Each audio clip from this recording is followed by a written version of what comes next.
ஆட்சிக்கு வர்றதுக்கு முன்னாடி தான் பொய்யா அடிச்சு விட்டீங்க. இப்ப ஆட்சியை விட்டு போகும்போது கூட பொய்யா பேசுறீங்களே சார், என்ன சார் இது? மாத்தி மாத்தி பேசுறதுல நீங்க வேற லெவல் தான் சார்.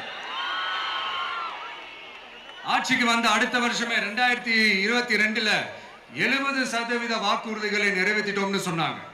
அப்புறம் போன வருஷம் 90% வாக்குறுதிகளை நிறைவேற்றிட்டோம்னு சொன்னாங்க.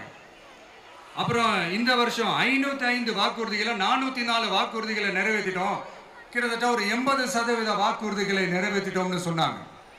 முதல்ல 70, அப்புறம் 90, அப்புறம் 80.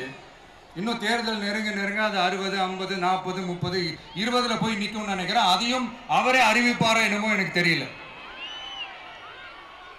முதல்வர் ஸ்டைல்லையே சொல்லணும்னா, பொய்யிலேயே பிறந்து பொய்யிலேயே வளர்ந்த புலவர் பெருமானே, கொஞ்சம் அத திருத்தி சொல்றேன், புலுகர் பெருமானே.